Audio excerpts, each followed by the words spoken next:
cet article-là nous dit, à la fin des vacances parlementaires, les députés provinciaux dressent, conformément au canevas établi par le bureau de l'Assemblée provinciale, et déposent auprès de ces derniers un rapport sur la vie politique, administrative, économique, sociale et culturelle de l'entité. Ils proposent des solutions. Et les rapports de vacances parlementaires, on peut ne serait-ce se limiter là. Moi je dis ici, parce que le code de bonne conduite ne doit pas revenir sur des choses qui sont déjà prévues dans les règlements. On va les blâmer comment? Un député, il se met devant ses pairs, on commence à le blâmer. Quelle sorte de blâme? Quelle sorte de blâme? Moi je pense que la commission PAG puisse un peu être claire là-dessus. Quelle sorte de blâme dont ils sont en train de parler? Ils veulent qu'on puisse blâmer les députés comment?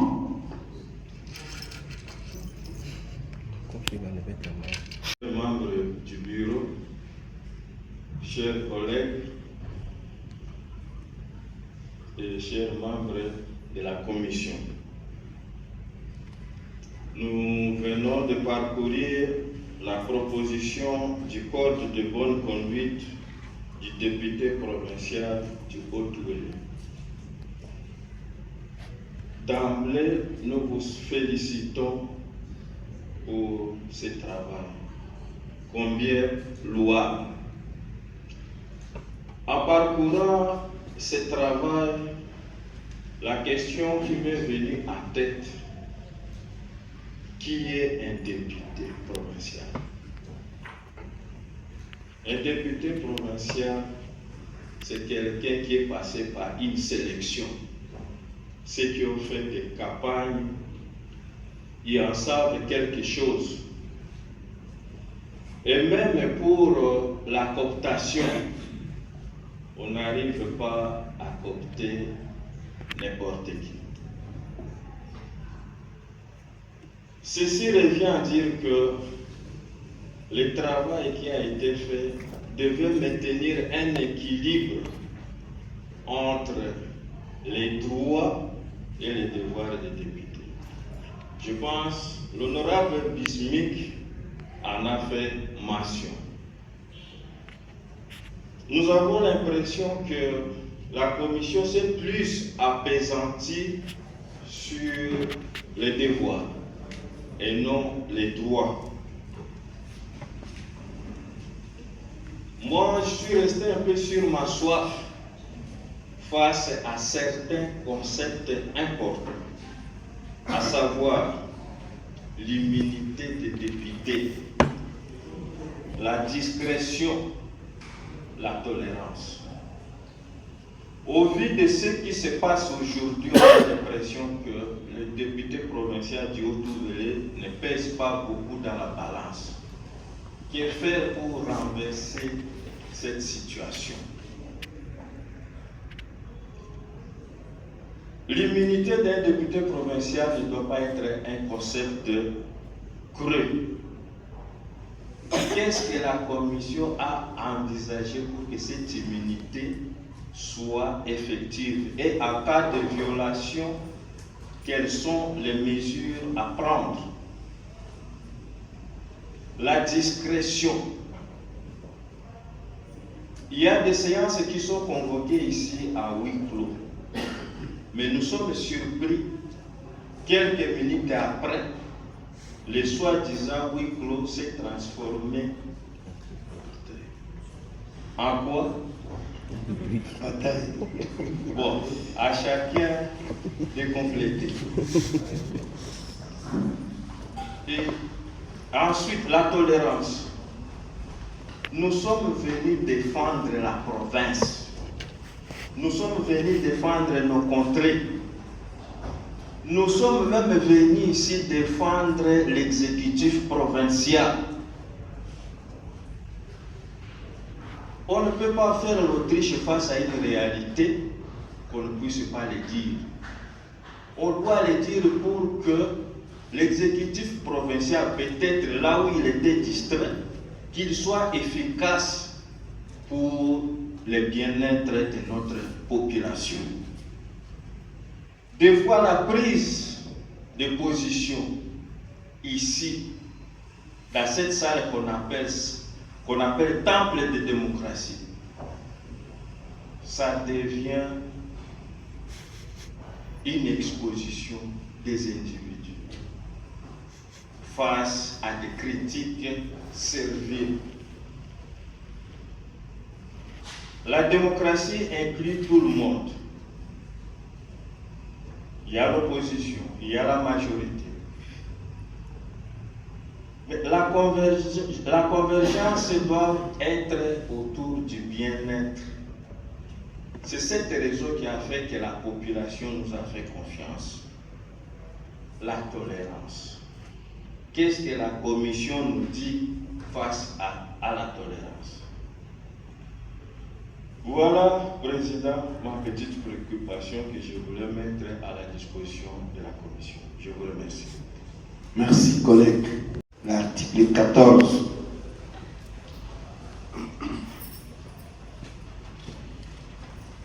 Faute à un député provincial de déposer son rapport de vacances parlementaires dans les délais requis, ce dernier ne bénéficiera pas des titres de voyage ni des pellicules de vacances pour les vacances de la session suivante, et cela s'il n'y a pas une motivation valable.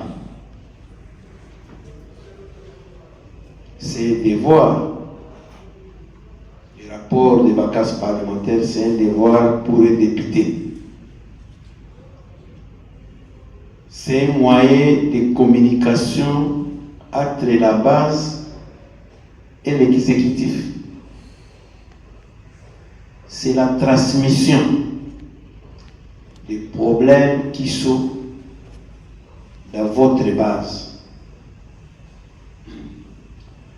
Quand on ne nous donne pas notre droit là, des vacances parlementaires, ça boude. Mais quand un député, une fois j'étais à la radio RTNC, quelqu'un à IBAM m'a posé la question de dire que ils ne voient pas leurs députés à vacances. Ils ont cité même quelques noms. Quels sont les rapports que ces députés vont donner à la province? C'est-à-dire, la population aussi est en train de vous suivre pendant les vacances parlementaires. Et je reviens à l'honorable Bismuth qui s'est plaint à la plénière passée pour dire qu'il n'a pas été dans sa base pendant les vacances parlementaires parce qu'il était dans la commission d'enquête. Alors aujourd'hui, on pourrait peut-être modérer si on ne veut pas que l'argent soit... vous pouvez chercher à modérer parce que c'est aussi un devoir important qui est dans le règlement, dans l'article 124. C'est-à-dire, quand nous voulons quelque chose, il ne faut pas vouloir son contraire. Parce que les députés, quand ils sauront qu'il n'y a rien sur ça, les rapports seront des mensonges.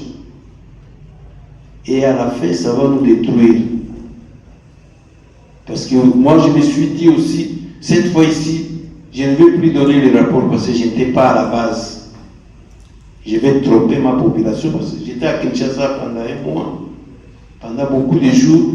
Si les législateurs avaient prévu ça, c'est aussi le moyen de facilitation pour permettre à nos députés de dire, nous avons écouté ici les collègues rappeler le bureau technique ici pour le fait qu'il a dénoncé le problème du parc de Garamba qui ronge la population. Aujourd'hui ici, il y a une commission qu'il faut créer pour aller vérifier. C'est la même chose. La législature a prévu une commission pour les députés pendant les vacances d'aller voir sa base pour faire un rapport sur ça. Pour laquelle recevez mes sincères remerciements. Deuxièmement, honorable président, je viens juste confirmer ou rassurer tous les collègues que les apports ou toutes les contributions apportées seront prises à compte et que nous allons les insérer dans notre rapport pour une bonne amélioration, car ces codes nous concernent tous, députés profession, et que c'est pour notre bien. Mais également, je voulais appeler à tous les honorables qui ont intervenu à vouloir nous fournir par écrit toutes les reformulations, les ajouts et les corrections, afin qu'on puisse harmoniser, parce que nous n'avons pas été à la hauteur de tout enregistrer, à moins que le secrétariat ait pris toutes les recommandations. Mais je suggérerais que les reformulations qui ont été exhibées soient quand même remises à notre commission, soit au secrétariat, afin d'harmoniser notre rapport. Je vais répondre à l'honorable Patrick Andama parce que c'était une question qui avait suscité un peu de tension. Il avait posé la question sur l'article 16 qui concernait beaucoup plus les portes de derrière. Je pense que ce travail nous avait été donné lorsqu'on était à corps de locataires, là où nous sommes partis pour venir ici et habiter notre propre bureau maintenant. Et comme le projet avait commencé vers l'autre côté, c'est comme ça qu'on avait prévu cet article. Parce que là-bas, il y avait nécessairement deux portes. Il y avait les portes de devant et les portes de derrière. C'est comme ça, de temps à l'autre, lorsqu'on commençait, on était déjà dans l'effectivité de nos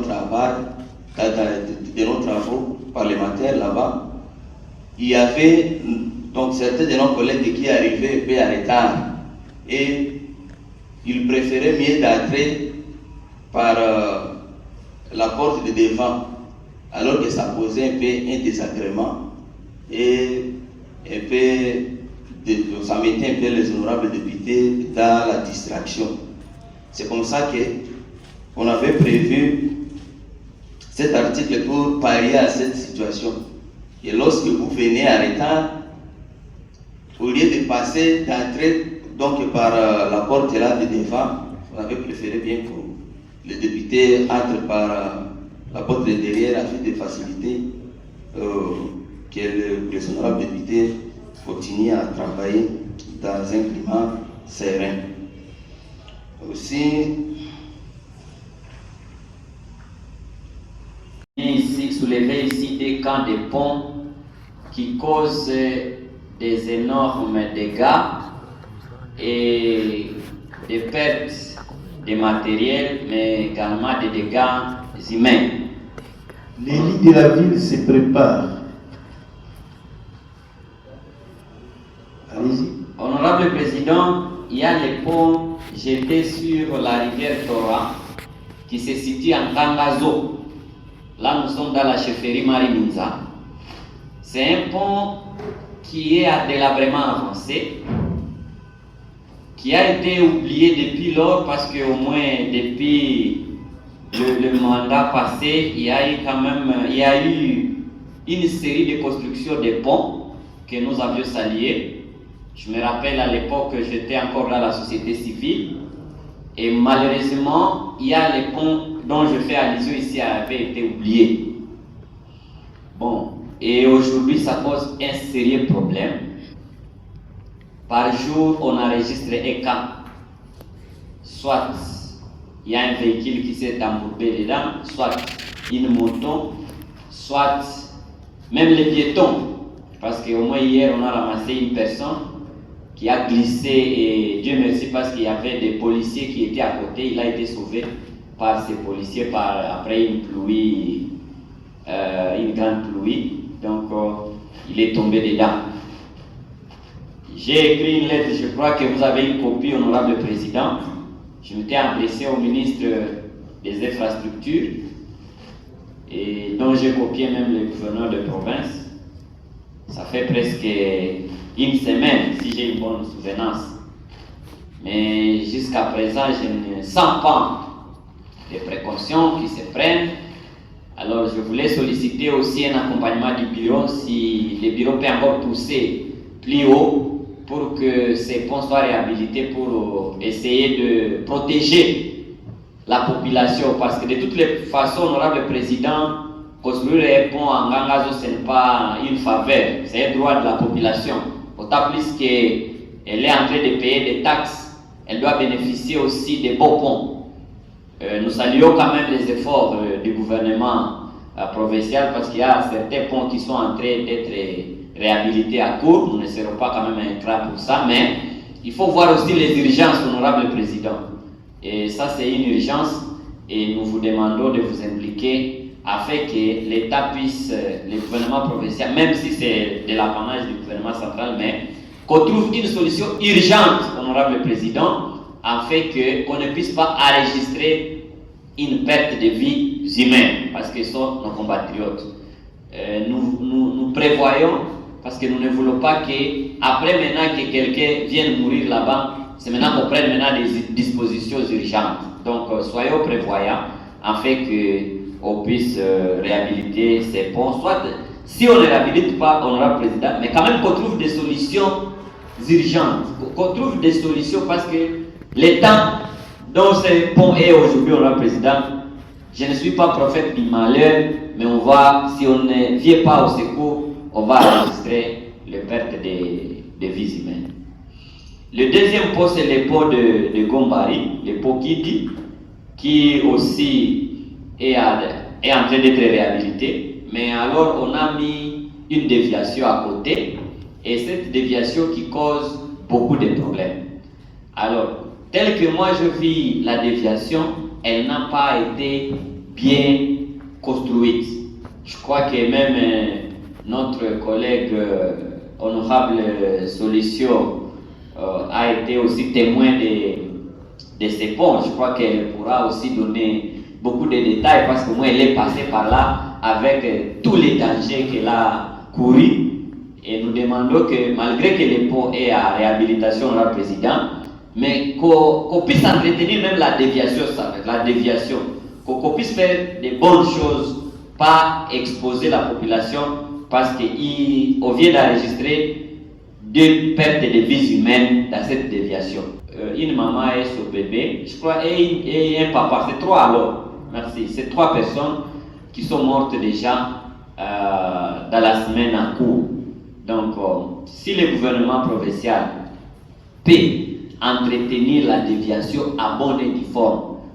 Il ne faut pas faire les choses légèrement. Non, nous sommes en train d'entretenir ici, nous faisons seulement légèrement. Non, il faut prendre toutes les précautions quand on est en train de réhabiliter un pont. Il faut mettre les dispositions pour rassurer la population que, en attendant que nous réhabilitions ces ponts, la population sera bien servie de l'autre côté. Et je mets en garde, honorable président. Des fois, quand on met des déviations, il y a des équipes de services qui se mettent à côté pour faire payer cette déviation. Honorable président, nous avons déjà encore eu des alertes de notre population allant dans le sens que pour vouloir passer dans une déviation, il faut payer X ou Y montant. Donc nous mettons à garde toutes les personnes qui voudrions faire payer cette déviation et j'appelle à ceux qui ont la loi de prendre à charge toutes les personnes qui voudraient faire payer cette déviation. Donc, que cette déviation soit bien arrangée et que les ponts jetés sur la rivière Ngangazo soient réhabilités dans l'urgence. J'ai dit, honorable président. Merci, collègue. Le tout premier point, ça concerne la régie des eaux. Honorable président, il y a un adage qui dit l'eau c'est la vie.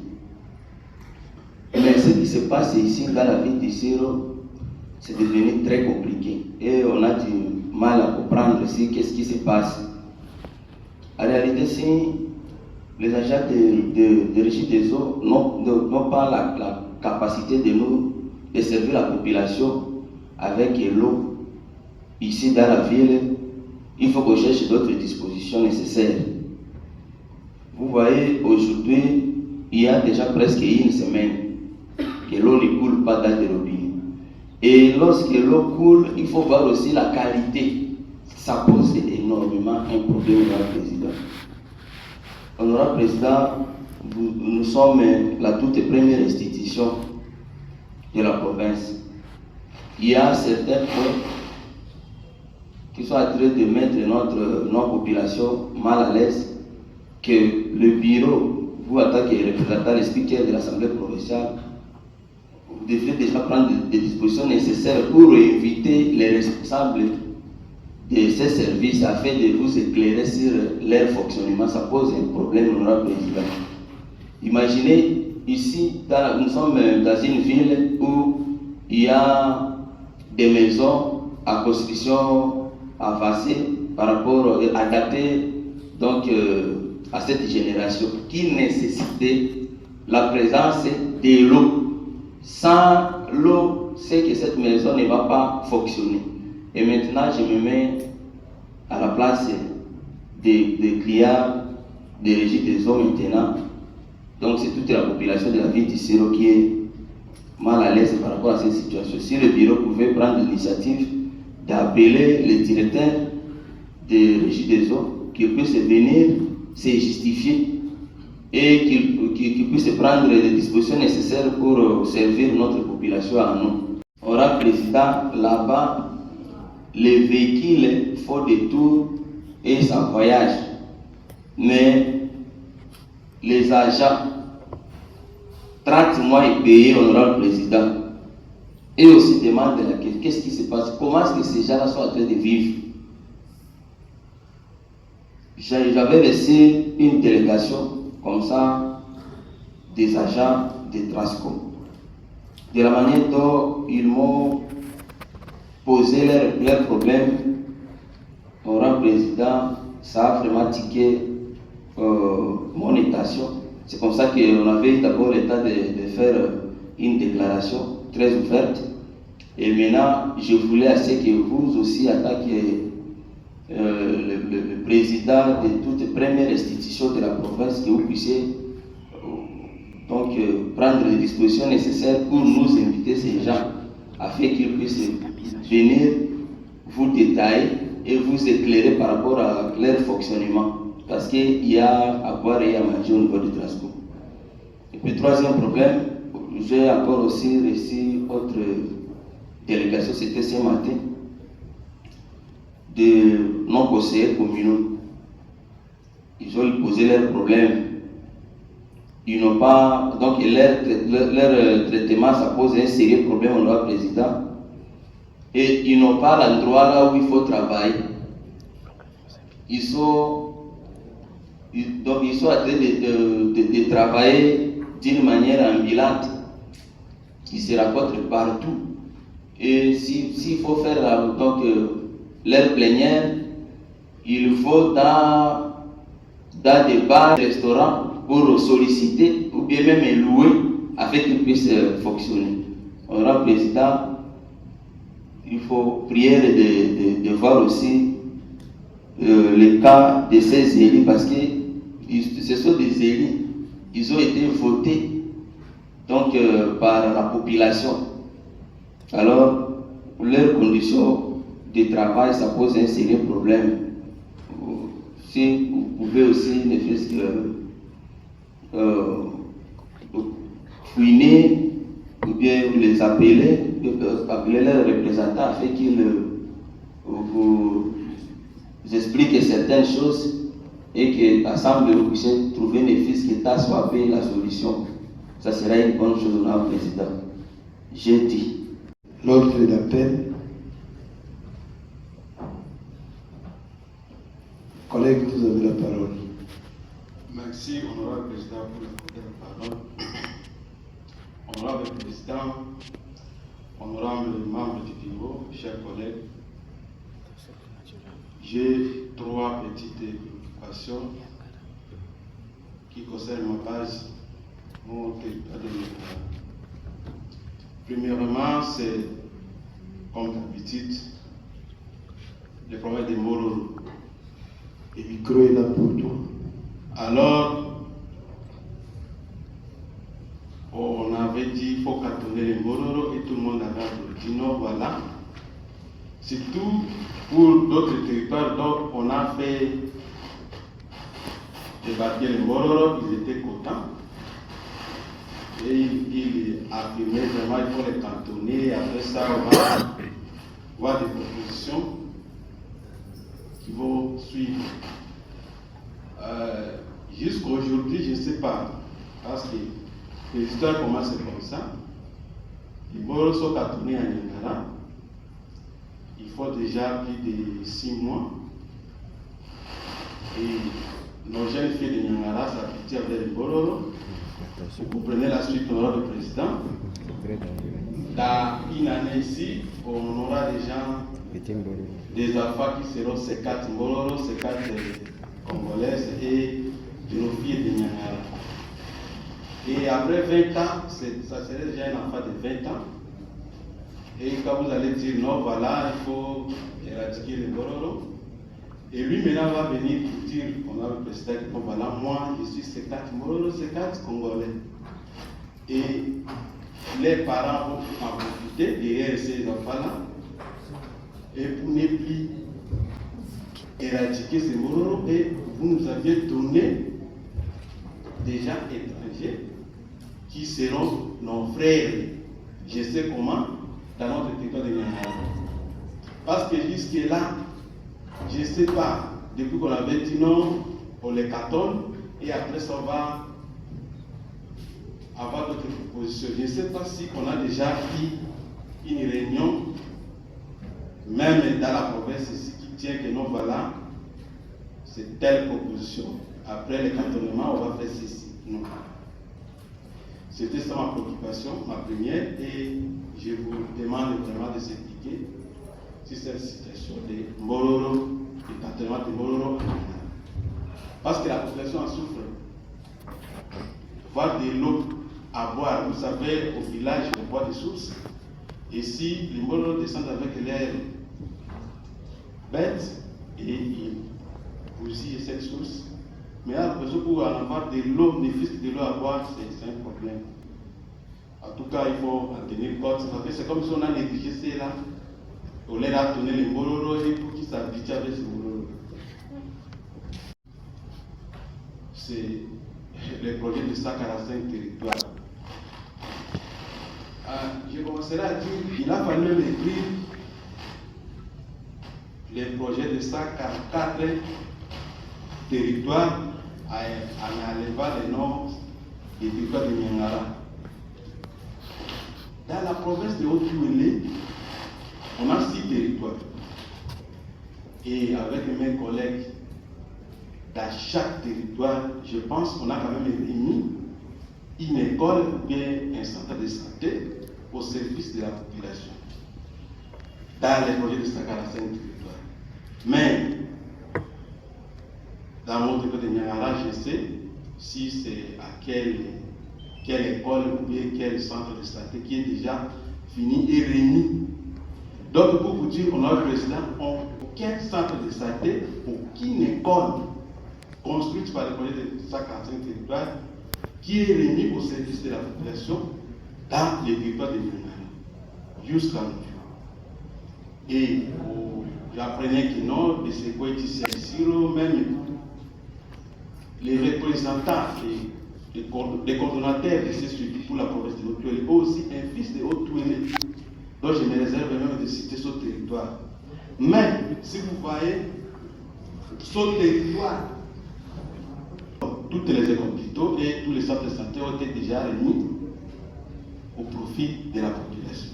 Mais dans mon territoire, comme je vous le répète, même pas une école ou un centre de santé.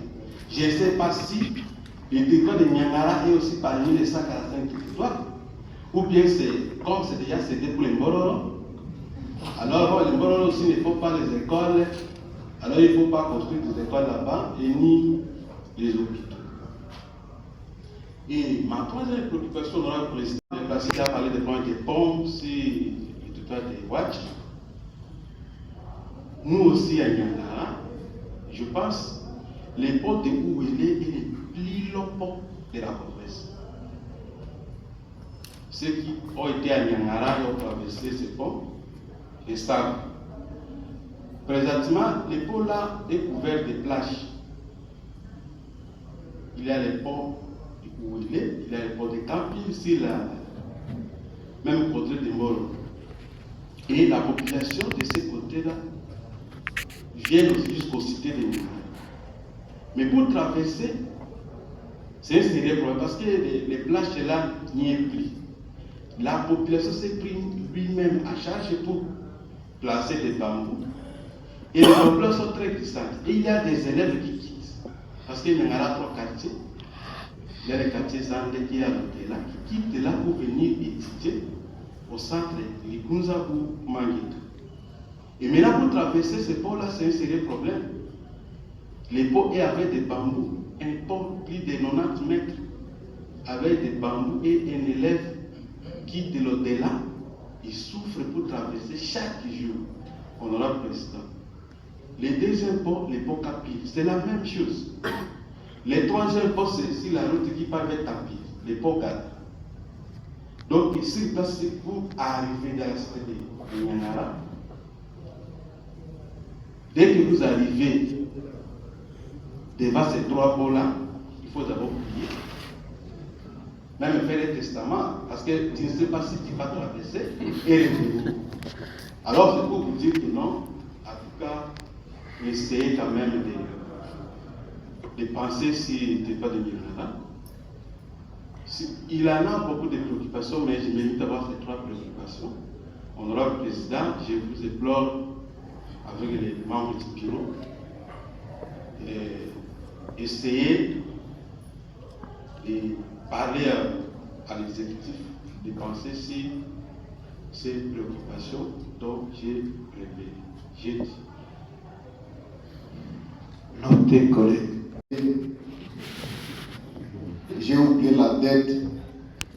Donc maintenant je souffre de l'incapacité parce que j'ai oublié ma dette qui me concerne moi. Avant que je sois député ou président, ces gens me doivent l'argent de 20 pneus. Président, nous ne pouvons plus se comporter comme on se comportait auparavant. Président, nous sommes maintenant élus du peuple. Je sollicite votre implication que les patrons d'abord, celui qui est les gérants ici, les chefs, je ne sais pas où on appelle les chefs de poste ou comment, ou les chefs de base, qui viennent d'abord s'expliquer ici au président. Et moi, je souhaiterais aussi au président que je sois là au président. Même si vous partez à Kinshasa, je sais que vous n'allez pas demeurer, rester à Kinshasa, vous allez toujours revenir au président. Et l'impaiement des agents, 30 mois au président, les gens ne sont pas payés. Et je ne comprends pas si nos frères qui étaient venus de Kinshasa, moi je vais les qualifier pour des mercenaires. Ils sont venus juste d'ailleurs, la société est tombée KO. Et puis il y a quelques pièces qu'on a envoyées de Kinshasa et qui font en sorte que les bus commencent la croissance commence petit à petit. Mais si on laisse ces gens la parole au président, il va encore détruire davantage. Je pense que vous n'étiez pas encore ici au président dans les jours passés, et les années passées.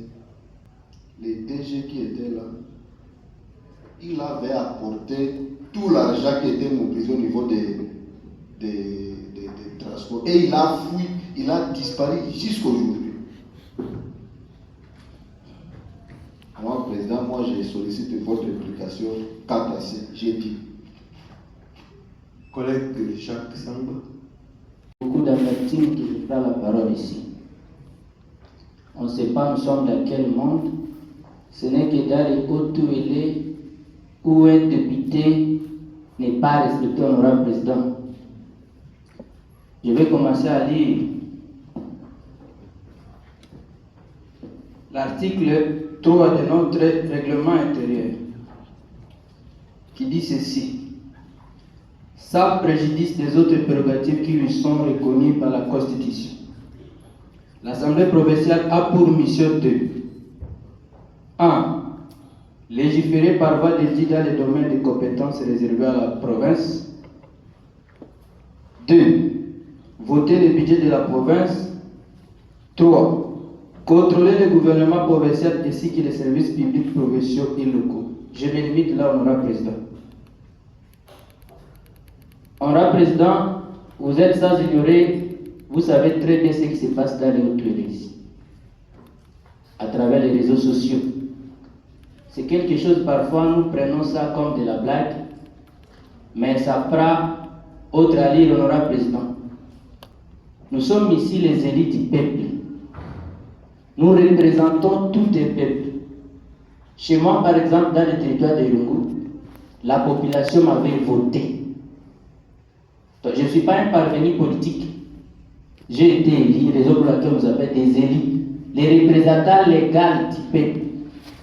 C'est vrai qu'ici, dans les Hautes-Tuileries, où nous voyons, même un cuisinier de l'exécutif peut se réveiller le matin et commencer à placer des mots, des injures à l'endroit d'un honorable député. C'est regrettable, honorable président. Ce n'est pas un regret pour moi, mais c'est un constant et on prend bonne note. L'exécutif est l'émanation de cette assemblée ici. Tous ces gens qui travaillent là au niveau de l'exécutif, ni de l'assemblée ici, personne ne se retrouverait là-bas, honorable président. Ces gens-là doivent quand même avoir du respect vis-à-vis des élus. Au-delà même tel que nous sommes ici, la divergence politique, on n'est pas là. Parce qu'on ne calcule personne, honorable président. Nous, on a un mandat du peuple. Quelqu'un qui n'a pas un mandat du peuple a besoin de répondre à ces attaques. Néanmoins, honorable président, on doit nous respecter. Maintenant, ça devient comme un jeu de ping-pong. Conseiller, directeur de cabinet, étendard, cuisinier, chauffeur, garçon de course se permettent de dire tout au nom des honorables députés, honorables présidents. Je crois que le jour où l'exécutif sera ici, nous allons l'appeler à huis clos. Là, je dis ça clairement, honorable président. Personne ne peut intimider quelqu'un ici. Ce n'est pas par hasard que nous sommes ici comme des élus. On avait bâti campagne. Nous négligeons peut-être l'aspect. On vient de nous présenter le code de bonne conduite ici, où l'honorable Aroy a soulevé le problème des numériques. Et par là, honorable président, je mets en garde les journalistes. Ce n'est pas une façon de les intimider. Lorsqu'on vous appelle, vous les journalistes, on vous donne l'argent. Allez faire un article. Tout ce que vous allez dire là dans cet article-là, soyez conséquents. Des allégations que vous allez faire là-bas, il faut avoir des preuves. Parce qu'on ne peut pas faire un combat avec vous, parce que c'est vous qui vendez notre image, mais attention. Quand vous écrivez de n'importe quoi, la justice est là. Là, vraiment, je vous promets, la justice est là. Un politicien vous appelle, voilà, écrit ceci au nom de l'Assemblée, et vous n'avez même pas peur. Et par là, je dis, honorable président, parce que c'est un sujet qui fait débat ici dans les couloirs, même dans la cité, par rapport à l'audition du rapport de la commission d'enquête. Nous, on est très fiers, honorable président. Très fiers d'ailleurs. On a fait un très beau travail. Ce que la population attendait de nous, on a fait ça. Un groupe de gens n'ont pas voulu auditionner ces rapports. Tant pis pour eux. Mais c'est malheur pour la population. Cette population-là... Collègue, vous n'êtes pas fâché? Je ne suis pas fâché, honorable président. Je suis à mon état. Honorable président, c'est moi qui ai la parole. Veuillez me protéger, honorable président. Collègue. Veuillez me protéger, honorable président. Collègue, chers collègues. Honorable président, veuillez me protéger. Chers collègues. Honorable président, veuillez me protéger. Chers collègues, la parole est donnée à Jacques. Si quelqu'un veut la parole, nous sommes dans une salle de plénière. Tout le monde est libre de demander la parole, je vais lui donner. Merci, honorable président. Si vous pouvez continuer, collègue. Je continue, honorable président. Je répète encore ici, personne ne peut intimider l'autre ici. Collègue. Moi, honorable président, j'ai la parole. Passez le message. C'est ça que je suis en train de passer. Donc, personne ne peut me faire parler, honorable président. Ou soit on cesse de parler ici dans l'Assemblée, on reste à la maison. Mais je vous dis que vous êtes en train de s'adresser à moi, à la plénière. Il ne faut pas dire que personne ne peut t'intimider. On vous a donné la parole pour s'exprimer. Comme elle laisse alors les États de m'exprimer, honorable président. Allez-y. Merci. Nous sommes des élus et je le répète, je suis fier. Je ne suis pas un parvenu, je suis un élu. Alors, il faut recadrer les choses, honorable président. Je crois que dès que l'exécutif sera là, il faut l'appeler à huis clos, pas à huis clos, en interinstitutionnel, pour chercher comment recadrer certaines choses. On doit quand même avoir du respect vis-à-vis des honorables députés. J'ai dit honorable président. Merci beaucoup.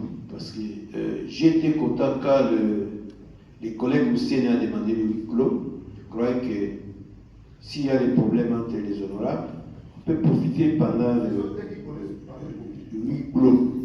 Donc, il ne faut pas allumer le feu. Parce que... Merci, honorable président, pour la parole et de nouveau. Je suis élu de Ouacha. Je me présente ici avec les larmes aux yeux pour compléter mon collègue Mbeni, élu de Ouacha, par rapport à l'état des routes qui mènent dans notre cher territoire qu'on appelle le territoire poumon économique de la province du Haut-Touélé. Et nous en sommes fiers. Nous sommes fiers de dire que nous, Ouacha, nous sommes un poumon économique. Il n'y a personne qui peut nous contredire. Néanmoins, honorable président, nous sommes des hommes et femmes du terrain. Nous sommes habitués et nous aimons voyager par route pour être à proximité avec notre population. Mais ce que nous vivons, honorable président, c'est du calvaire pour aller vers cette terre promise que tout le monde, toute la République, même le monde entier voudrait y habiter, honorable président. L'entreprise qui a été choisie pour la réfection des routes ici au Ouacha nous a déçus. Au début du travail, on avait aimé. Parce que la durée de ce travail était de 12 mois, je crois. Dans quelques temps, dans un délai record, il y a presque 20 kilomètres qui avaient été réhabilités et on avait applaudi, c'est-à-dire de Ouacha à Toubélé. Mais après ça, honorable président, il y a du lateur qu'on a commencé à observer, honorable président. Pour arriver à Gombari, honorable président, il a fallu compter plus de 6 mois. Alors que la distance séparant les territoires de Ouacha à la province du Haut-Touélé est d'au moins 320 km, honorable président. Jusqu'au jour d'aujourd'hui, honorable président, je ne sais pas s'il y a peut-être 5 km que je peux dire qui sont praticables. Parce que même les tronçons qui étaient praticables, le président de Ouacha à Gombari, je ne sais pas par quelle mouche qui avait piqué l'entreprise. On a ramené encore des machines sur la route pour commencer à mettre des terrassés là sur la route de le président et que rouler en vive allure sur ces tronçons devient quasi difficile, voire impossible pour le président. Pendant la commission, nous avons été en territoire de Wamba et en territoire de Nyamara, le président. On ne peut pas se couper de son cordon ombilical, le président. Sinon, moi, j'allais déménager soit à Dungu. Donc, à Dungu, je ne sais pas si c'est une corruption ou quoi, le président. La route est réhabilitée d'une manière exceptionnelle. Nous avons quitté ici après 2 heures du temps avec l'honorable rapporteur. On était déjà à Dungu. Et on a quitté Dungu, on a fait 10 minutes, on était à Nyangara, l'honorable président. Même ici, notre collègue Mabé qui parle de dépôt Gada, c'est encore passable parce qu'il n'y a aucun de vos citoyens qui sont morts sur le pont Gada. Mais nous, honorable président à Ouacha, combien de nos compatriotes nous avons déjà enterrés, honorable président? C'est une malédiction ou c'est quoi? Nous demandons, honorable président, la réhabilitation de cette route. Il n'y a pas longtemps, moi j'ai quitté, quand j'étais aux soins médicaux à Havre, je devais rentrer précipitamment pour participer à la plénière de jeudi de la semaine passée, honorable président. Quand je suis arrivé sur le pont Tora, j'étais obligé de descendre parce que la veille, il y a déjà 2 triporteurs qui étaient tombés dans cette rivière-là. Alors, arrivé à Kidi, là où il y a les ponts de déviation, c'est horrible, honorable président. J'ai accepté comme élu du peuple de me sacrifier, de sacrifier ma vie pour passer, fermer les yeux et passer sur ces ponts, honorable président. S'il y a un pont de déviation, le pont de fortune, il faut que quand même que ça soit viable, honorable président. Il y a d'autres ponts de fortune qu'on avait construits la fois passée si le pont a réduit. Et même si la route en bas ici, il y a un pont de déviation qu'on avait construit. Alors, les gros véhicules, les poids lourds, qui n'étaient pas censés passer par ces ponts-là, honorable président, ces véhicules passent la nuit. Les gens qui sont, il y a les services, il y a PNC, il y a même les militaires et d'autres services qui sont là. Je pense qu'ils sont en train de monnayer les passages. La nuit, ils se font payer, alors on jette le bois là-bas sur le planche, appelé communément Baïtou, on jette ça et puis ces véhicules passent. C'est aberrant. C'est gravissime, honorable président. Alors, il y a un poste SOS que nous avons pour le bien-être, pas seulement de la population de Ouacha, mais de la population du Haut-Touélé et des provinces voisines. Vous devez inviter les ministres de l'ITPR pour qu'ils fassent quelque chose quant à ça. Il avait déjà promis, mais nous ne voyons pas la réalisation. Et dans l'entretemps, c'est notre population, ce sont nos électeurs qui meurent. Ceux qui sont morts, la fois passée, c'était un pasteur avec son épouse et son enfant. 3 personnes en une journée. Et nous autres qui aimons faire notre itinérance en route, que Dieu seul nous protège. Merci. Merci, chers collègues. Je voulais dire un mot sur ce que les amis, les collègues ont dit, que les honorables saisissent les bureaux par correspondance, par caucus ou par territoire. Ça va nous donner la force d'inviter les responsables concernés et citer aussi les noms des gens qui s'impliquent, surtout dans les monnayages. Parce que sinon, nous sommes en train d'échapper. Cette situation est partout. Même la route de Toumou que nous félicitons ici, il y a plus de 6-7 barrières avant d'arriver à Toumou. La route est aussi monnayée, ça pour casser, mais on met les cordes sur la route. Avant de passer, il faut payer quelque chose. Alors je vais demander à chaque honorable, ceux qui ont soulevé des problèmes dans leur territoire, de saisir les bureaux par des correspondances. Nous-mêmes qui sommes à la base de ne plus se respecter, je ne sais pas, c'est non-sens de passer l'état de faire l'accord de bonne conduite, parce que nous avons besoin de l'honorabilité, nous avons aussi besoin de se fâcher. Je ne sais pas, nous allons commencer à participer à la plénière avec la sécurité, avec la police ou les militaires, parce que nous-mêmes entre nous, nous ne voulons pas se respecter. C'est comme ça que je ne vais donner parole à personne. Nous passons directement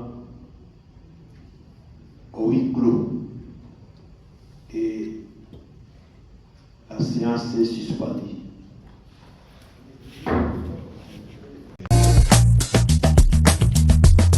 Votre média, APTV Iziro, dispose désormais d'un kit complet de appareils photographiques et caméras pour tous vos services. Contactez-nous au 081 29 74 447 pour un service de qualité. Bienvenue à tous.